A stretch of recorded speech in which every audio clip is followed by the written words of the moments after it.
દસાડા તાલુકાના વાલેવડા ગામે આવેલી નુક્રો કંપનીમાં આજે ભીષણ આગ લાગતા સમગ્ર પંથકમાં અફરાતફરીનો માહોલ સર્જાયો હતો. રાહી એન્જિનિયરિંગ કંપનીની બાજુમાં આવેલી ફેક્ટરીમાંથી બપોરે અચાનક ધુમાડાના ગોટે ગોટા ઉઠતા જોવા મળ્યા હતા. થોડા જ સમયમાં આગે વિકરાળ સ્વરૂપ ધારણ કર્યું હતું. કંપનીમાં રહેલી જ્વલનશીલ સામગ્રી અને પ્લાસ્ટિકના માલ સામાન આગની ઝપેટમાં આવતા આગ ઝડપથી ફેલાઈ હતી.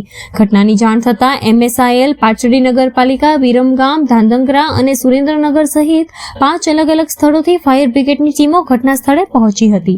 કલાકો સુધી પાણીનો મારો ચલાવી આગ પર કાબુ મેળવવાની કામગીરી હાથ ધરવામાં આવી હતી.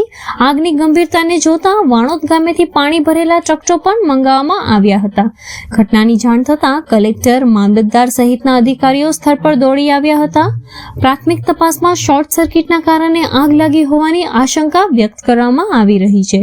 જોકે સત્તાવાર તપાસ શરૂ કરવામાં આવી છે. આગમાં કંપનીનો મોટા પાયે માલ સામાન અને મશીનરી બળી જતા લાખો રૂપિયાનું નુકસાન થયાની આશંકા છે. સદનસીબે ઘટનામાં કોઈ જાનહાનિ નોંધાઈ નથી.